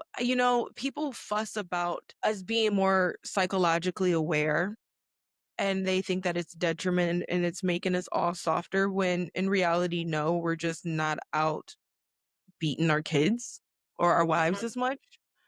Um, but I think that like maybe not in our generation. I think millennials got some struggles and confusions that we have to work out being like this in between generation. But I can definitely see Gen Zs and Gen Alphas, the ones who there's some that are becoming like really extreme because they're Mhm. pushing back on it. But I've seen because what I'm talking about, some of them are millennials, but what I'm saying are people who are more Gen Zs and how they're being more okay with just Yes. and any in any sex, race, whatever, I do see it growing. And I think it grows the more self aware you are and the more you know what you need. Like, I don't need to go to a bar. Mhm. I do need to sit at the house and watch a movie with a glass of wine and chit chat Mhm. and have girl snacks. I love girl snacks. I want a girl dinner every night of the week. Mhm. And I think that the more we learn about ourselves and what we crave, and like we were talking about earlier, breaking away from that 9 to 5 mentality Yeah. and be like, what do I actually need? What do I need in a friendship? I don't do I want to have a friend? One friend that I call every day? Sure. Do I Mhm. absolutely need it? No. I'm not the friend that's gonna call every day. Friends that call me every day. Do you love it? I do. My friend didn't call me this morning because we talk every morning. It's my guy bestie. Every Mhm. morning at like 6:37, he goes to walk his dog. Mhm. And he calls And you me have at like like a 1. morning. Yeah. We have a morning chat. Yeah. I would I love don't to need have it. I enjoy yeah. it. I would love to have like one friend that I can do that with, but I don't need it. Um and I'm more solitary, which a lot of people don't know about Sagittarius, is but Sagittarius can be very solitary. We like show up, show the party, and then disappear. Mhm. And I can be My really bestie. solitary. Yeah. Do they do that? Yes. Yeah. Yeah. She's living her best life right now. Yeah. Hmm. But at the same time, I could also be living my best life like solo. Mhm. And She'll go I'm hiking. She'll do all the things. Yeah. Yeah. yeah. And I'm grateful that the friends that I have in my life now know that about me so that, you know, there's not like an expectation of why isn't she calling? Why isn't she, whatevering? And I love that for me. But I think understanding men have this expectation, like you were talking about before, about like what they believe in. I can't be gay. I don't want another man to see me be affectionate in this way. They have this very tunnel vision of what a man is. Mhm.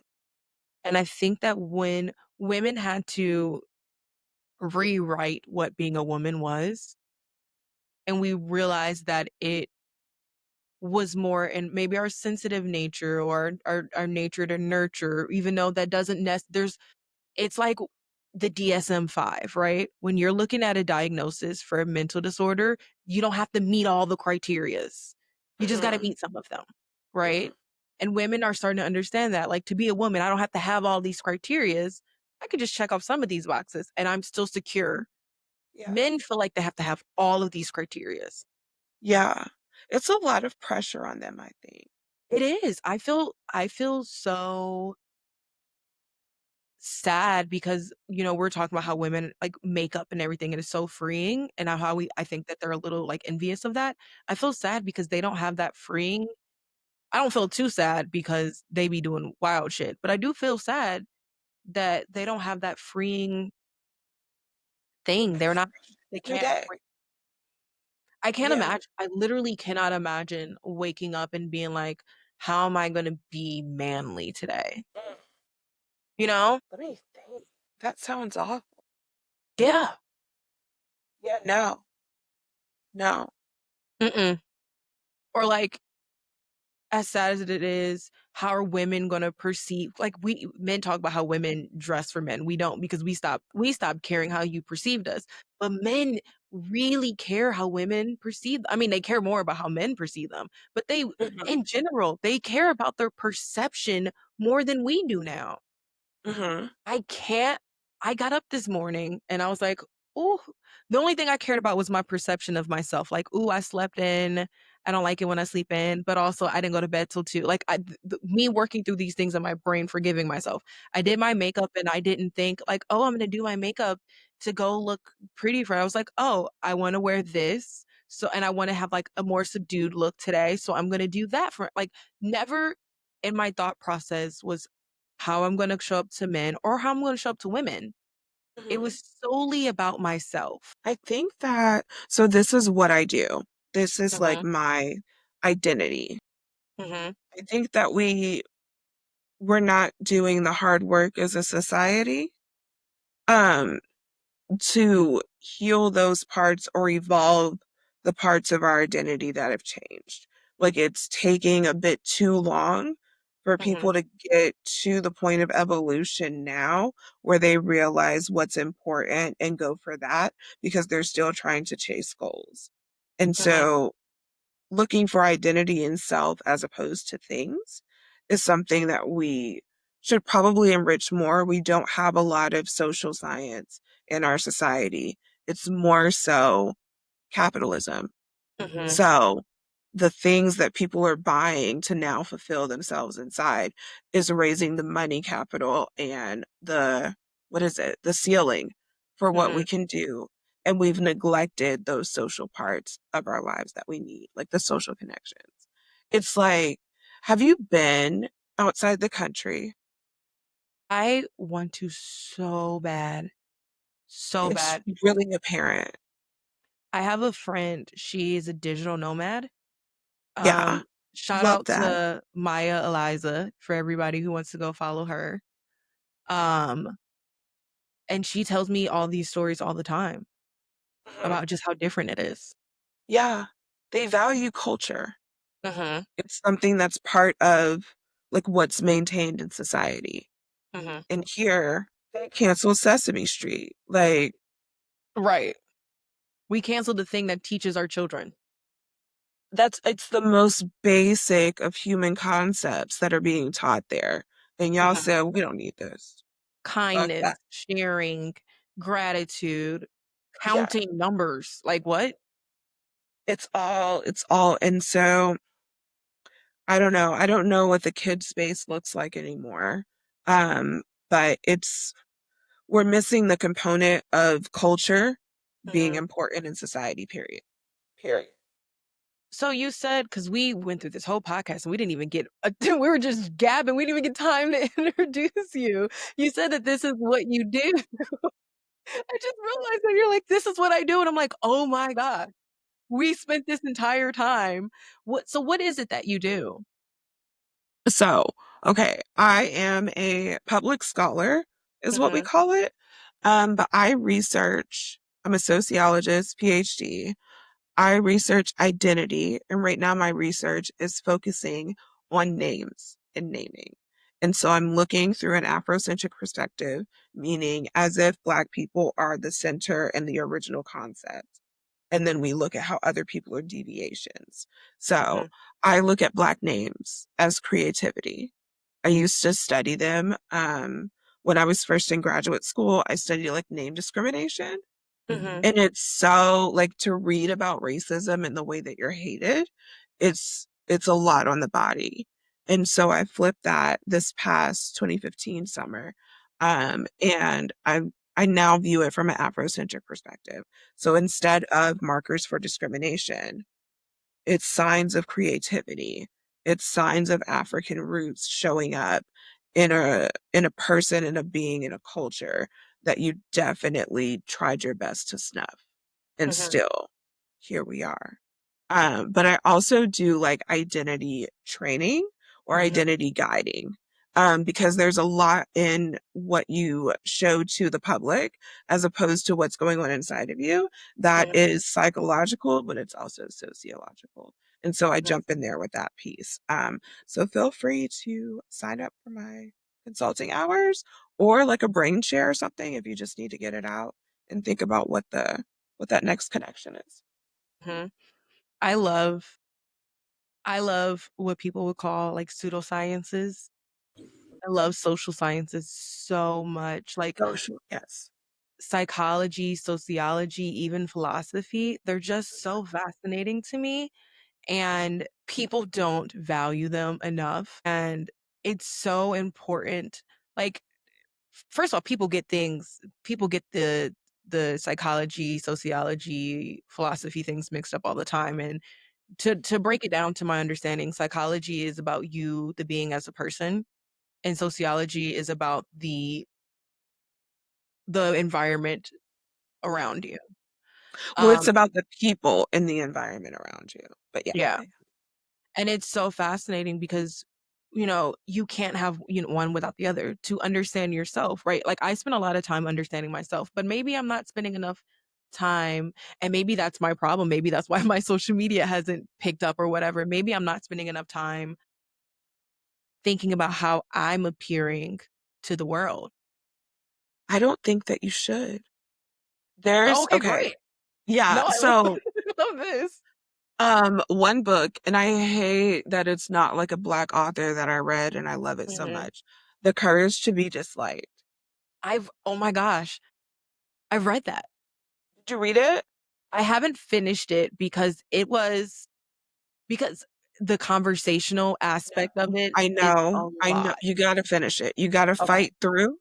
Mhm. Don't skip. Do not. You I gotta haven't finish skipped. it. Yes, you have to finish it because there's a point where it clicks and it's Mhm. like your brain is just like, "Oh, that's not my task. I don't give a fuck about what they're doing."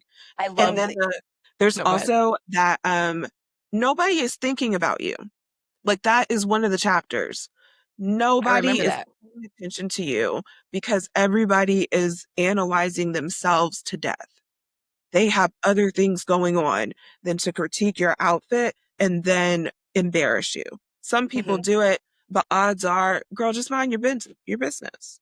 It's the courage to be disliked is what I was gonna say. Is a great philo- philosophical perspective Mhm. of just what it feels to be in your own self. Mhm. Like if it doesn't matter to you what your perception is of others, do you know how much further you could get in life? I those are things that I try to challenge every day, and as much as people degrade social media. I think that social media, when done correctly, helps to challenge those beliefs as well. Like you're putting yourself out there in a way that have to, like, some people care way too much, right? But for some people, they're putting themselves out there in a way they're like, all right, fuck it. This is, this is what you get. I found that book when I was going through a breakup with the guy I'd mentioned about earlier. And I remember I gotten so low and we were still like talking throughout the breakup because I would have like really bad breakdowns. And he had a question like, why do you care so much about what other people think? And I was like, oh, The why? gut reaction is to say, I don't, but then you have to sit with it. But like he was right though. Why do I? And I still do, and I'm working on it. But I also have like social anxiety and there's like another component to it. Yeah, But yeah. I'm working on it every single day. And that book did help me. I think that it would be better if I listened to the rest of it. Okay. I do better listening with those type of books, um, because sometimes reading my brain, like, just shuts down. But sometimes listening, one side of my brain is focusing on something, but I'm still retaining the information. I might do better listening, but I think that that's a fantastic book the reviews on that book is insane. Yeah. It's a life-changing book. Mhm, I feel like I'm in a cult, but it legit, like, I gave it so a friend came over and I was like, mhm, "You should really read this book." And she was like, "Cool, Imma take it." And now I'm just like, "Girl, are you done? Because I need to revisit a couple chapters just to make sure that I'm mhm. good." I would hate to have to order another copy for myself, but I think I will. I mean, honestly, when I give someone a book in the back of my mind, I'm like, I'm getting a new copy. Yeah, like this can't. No, no. There's another book, unfortunately, also not by a Black author, by Mel Robbins. What is the name of Let this book? them. Let This is not a new concept. She didn't create the concept. And I want people to be clear about some of these things that like these books that are being written, they're not new concepts. No. They're just someone taking the time to actually like analyze and go through it and figure out how we can like apply in our everyday life. The Let Them theory, that book is so fucking life changing. And I wanna revisit it too, because I listened to it. I wanna revisit it too. But even when I've been in my absolute lowest, and Mhm. I've hit some really bad lows this, past year, like friends leaving me after a friend passed away, like some really crazy shit. No, like wild. Still, I had to be like, "Let them and let me," because that was another part, right? I keep saying this, and I'm sorry if I beat this with a dead horse to the people who listen to this podcast, but the podcast originally was with my cousin. We didn't get along. And in my mind, I was like, you know what? Why am I fighting this? Why am I pushing back on this? Let her believe what she wants to believe about me. Let her believe what she thinks about this podcast. Let me let go of this, do Yeah. something, go into another route, keep podcasting because I love this. And the same way that Mel Robbins says in that book, if your friendship is meant to be, sometimes friendships take years, decades off, Yeah. and I you just had to let it. Sorry, go ahead. so my childhood bestie, Mhm, um, we were in church together maybe like I think 9 or 10. And we mhm, had been besties all the way through. And so we get to 18, 19 years old. mhm, Um, and we're starting to like rift apart because I'm going to college and I think that I'm engaged to be married and my life is on track. And mhm, she's going to her like a college closer to her family, but she's mhm. going to have to figure out what she's going to do because university, college. And Right. so we just kind of rift. We did not talk for a decade. A decade. Mhm, And so at one point, I think that I liked something of her friend. It was some Facebook I saw that you liked, and I really hate that, blah, blah, blah, blah. And so I messaged her and I was like, "Are you talking about us?" And she was like, "Yeah, I really hate that our friendship, blah, blah, blah." And I was like, "Well, fuck it then. I mean, are we're we cool?" here. Yeah. And so we've been great. So yeah, sometimes they take a break. You have to grow up, and that may mean growing apart, but that doesn't mean that you lose them forever. Right, and but you have to let them go because whatever, like, whatever there's someone said recently that, somebody I know put a curse on me. I believe in all that crap, whatever. How this let them theory goes. Obviously, I could be like, "Who is it? How do I get them back?" Whatever. I was like, "You know what?" Because everything around my house has just been like or my house, the apartment that I live in, which is my dad's apartment right now, has just been falling down. That's how I injured my toe. Something literally heavy fell on my toe on my way to work. And someone's like, "Yeah, you know what? I think that someone's really jealous of you and they're sending you negative energy." And my thought process wasn't like, "How do I find out who they are? How do I get them back?" My process was like, okay, well, if this is what they're gonna do, I have no Mhm. control over this. I'm gonna let them do that. I'm gonna keep doing what I need to do. Maybe I'm just gonna take it and rearrange my room. I'm gonna take this negative and make it a positive so that whatever's happening, if this person is trying to get access to me, if they've seen something, now they won't see it. Now they won't have that access to me. Now I'll get rid of that item and then I'll just redo my room. Like I'm going to let them do whatever the fuck they want Yeah. they feel they need. But I'm not gonna let it affect me. I'm not gonna let it take me out of my character. I'm not gonna let it make me do anything. Like truly, like when we have these people who want negative things, or like if you don't believe in curses, when you have someone who's sending negative energy, or Mhm. treating you negatively. I tell this to my mom all the time. Let them do it. Because I guarantee you the person in the end that's gonna look like a fool is them and not you. All the time. And I've Mhm. people have tried in my life, I've been through shit. People have tried to rewrite my story. People have tried to tell people things about me that weren't true, like all kinds of things. And I've had to learn at the end of the day that I can't control the narrative that other people put out. I can't control what other people are trying to perceive me, but I do know that whoever knows me and knows my heart knows exactly who I am, and those are the only people that I need to know who I am. The rest of it Yeah. doesn't fucking matter. And that goes into like the fear of being unliked. Mhm. People are not going to like you. And I deal with this more. I don't give a shit if random people don't like me. I struggle with this more with people that I care about. But random people not like me, that should do not hurt my That feelings. used to bother me. It used to. Yeah. And now I'm like, ooh, when people send me social media things, when they like make mean comments on social media, Yeah. first I get like so like as a human being, I get like so into it. And then I'm like, why the fuck do you matter? Yeah. Like I'm you over here to be hateful. Like, you have nothing else to do. I'm over Nothing. here building businesses and brands and you're spending your time. Like let's be clear. I don't comment on anyone's page unless it's positive, 9 times out of 10, unless they're already sending out some negative shit. Even then, I usually don't anymore because I don't want to engage on social media. I don't want to deal.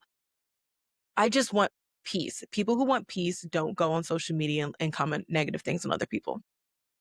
It has never crossed my mind to comment Mm-mm. something negative. No. If it's negative, I'm swiping. I'm just like, okay, this isn't for me. No. I think this is so random. The Mhm. last negative comment that I made online was probably when they had those shootings or the alleged possibility of a shooting in Dallas. Mhm. Um, and they had caught, I don't know, something like that.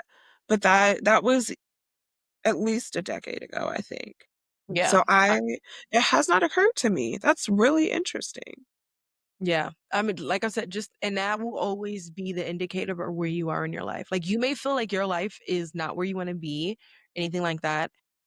Unhappy people make unhappy statements. Happy people do not seek to hurt other people Do not. because the only thing that they want is happiness and peace and to live a good life. Unhappy people want to bring you down. I don't give them any thought. Um, One thing, so did you grow up churchy by any chance? Kind of. I'm not at all now, but kind of. Very fair, very fair. Um, do you remember, it's one of the parables, but long story short, the point is that if somebody does you harm, Mhm. you still wish good for them. Mhm. Like you still want them to be blessed. And I was like, I don't know that that's Like how I would for handle that. me. Yeah. Yeah, I don't know that that's so now I wish them nothing. And I think that's the part that I've gotten in this piece. It feels like a balance for me because I don't wish you anything because you're not in my thoughts. I can't say anything good or bad because what I didn't know we were talking. Yeah. I think I'm a little bit like I am kind of like on a thing. At first I'm pissed off, and when I'm pissed off, I can't think Mhm. straight. Like I know that about myself now. Usually if I'm pissed off, I just stop. I stop talking. I listen to my screamy yelly music and I like let that get all my aggression out. Um, but honestly, it takes me a time. At first I get pissed off. The second thing is I just wish that they like keep me out of it. Mhm. But at a certain point, and I can't remember what book that I read that got me to this point, but at a certain point, and it was they mentioned it a little bit in the Let Them theory, I start to see them as people and I feel so bad for them that this is their like my life is over here and I may have all these struggles, but it's still beautiful and amazing. I get to do with you. Your life looks like this and you spend all this time that I only wish you healing because I can't imagine what life must be like to live like that. It's not my task.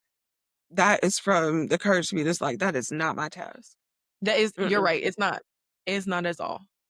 Um, We've been gabbing for a while, and I want to close this out because we're like 2 hours now. It's like, holy Moses. Okay, yeah. We have just been chit-chatting. Yes, I loved it. But I did want for everybody to know that as you have, bleh, as I have invited you onto my podcast, you've invited me onto yours. Yes. So you're gonna see a double of us. Okay, Yes. I will perfect. see you Monday for our amazing conversation. I'm so excited. I'm excited because, like you told everybody before, you spent a lot of time focusing on names. And I Mhm. got a lot of them. Yes, let's chat. I Let's can't wait. chat. So you guys Huh? have what's the name of the podcast again? It's called the Given Name Podcast. Oh Given yeah, I Name. remember because I love when you because we were like talking when I was getting my locks redone, and I was like, I love that Yes. name. Um, no, I love the name so much. So I'm gonna join you on the given name, which I'm so excited about. Um, and we're gonna get to chat more. And I love talking with you, and I can't wait to hear what my name is gonna like bring up. I'm so excited. Yes. Me too. It's been amazing to chit chat. We have just been yapping. I So love good it. times. Hope you got some good clips. But you're okay. Me too. Oh, girl, we done talked about everything. It's gonna be clip. People gonna be like, "Oh, why were they saying that?" It's gonna be great. They're gonna It's watch gonna be the great. They clip, will. clip, clip. Y'all just gonna have to suck it up. But all right. Thank you guys for listening to another episode of Basically Unbothered podcast. Please don't forget to check out Dr. Shanae and her podcast, The Given Name, and you will find me on her podcast coming really, really soon. Yes. We're Awesome. excited. Bye, y'all. Bye. Gabby Gabs podcast.